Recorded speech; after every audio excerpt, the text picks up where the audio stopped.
Rebecca of Sunnybrook Farm, Part 37. "Did you think these were good?" she asked, giving her the verses. "Not so very," confessed Rebecca, "but it's hard to tell all by myself. The Perkins and the Cobbs always say they're wonderful, but when Mrs. Cobb told me she thought they were better than Mr. Longfellow's, I was worried, because I knew that couldn't be true." "Well, my child," she said smilingly, "your friends were wrong, and you were right. Judged by the proper test, they were not special." "Then I must give up hope of ever being a writer?"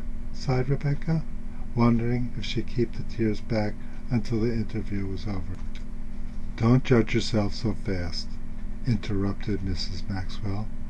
"Though they don't amount to anything much as poetry, they show a good deal of promise.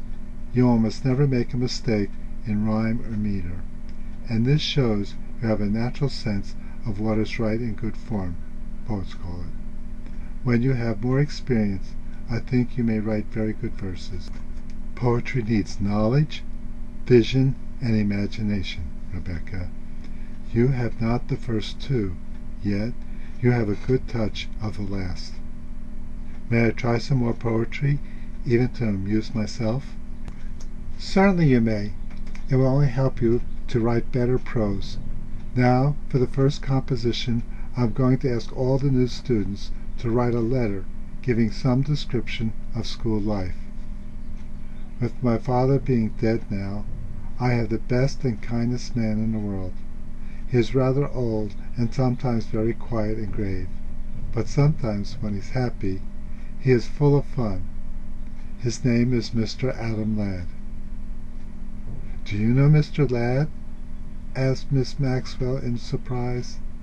"Yes, he's my very best friend," cried Rebecca delightedly. "Do you know him too?" "Oh, yes, he's a trustee of the school. You know, he often comes here. But if I let you tell me your whole letter now, then I shall lose a pleasant surprise."